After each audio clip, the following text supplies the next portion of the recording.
Before the flags, before the soldiers, before the foreign officials arrived, there was another Congo. A Congo of rivers and forests. Across this enormous land, communities lived beside the water and deep within the forests. People farmed, fished, traded, traveled by canoe, and built their lives around their families, villages, and local traditions. The Congo was not an empty wilderness waiting to be discovered. It was a homeland with its own peoples, communities, and networks of trade. But during the 19th century, Europeans were becoming increasingly interested in Central Africa. Explorers traveled deeper into the continent, following rivers and mapping territories that were already inhabited. Among them was the British explorer Henry Morton Stanley.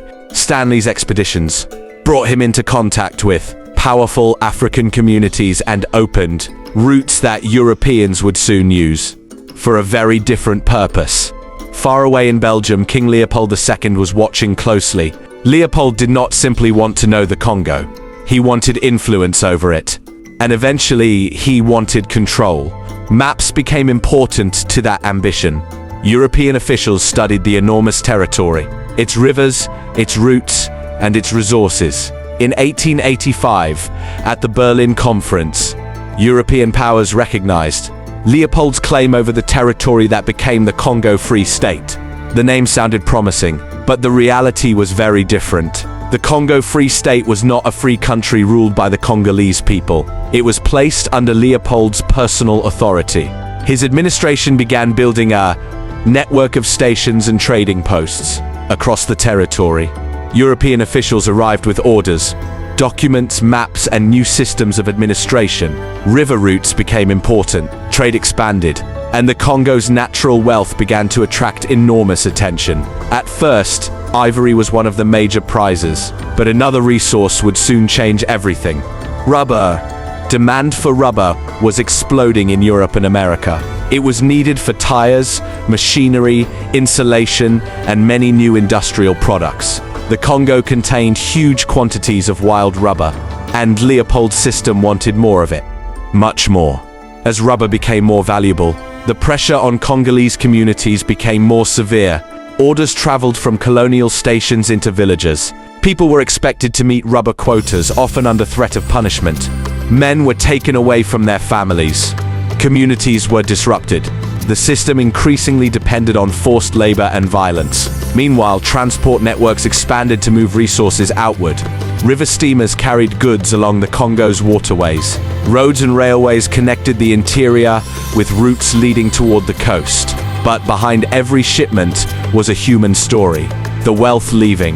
The Congo represented labor extracted from people who had little power to refuse. For years, much of what happened remained hidden from the wider world. Then the reports began to spread. Missionaries, travelers, and other witnesses described abuses connected to the rubber system. Newspapers began publishing disturbing accounts. The story was becoming impossible to keep inside the Congo. Public meetings were held. Crowds gathered. People read newspapers and demanded answers. Among the strongest critics was the British campaigner E.D. Morel, who argued that the Congo system was built around exploitation rather than the humanitarian ideals Leopold had claimed. Photographs, testimony, and reports added to the pressure. The question was becoming unavoidable. What was really happening in Leopold's Congo? Inside the territory, colonial officials continued their work.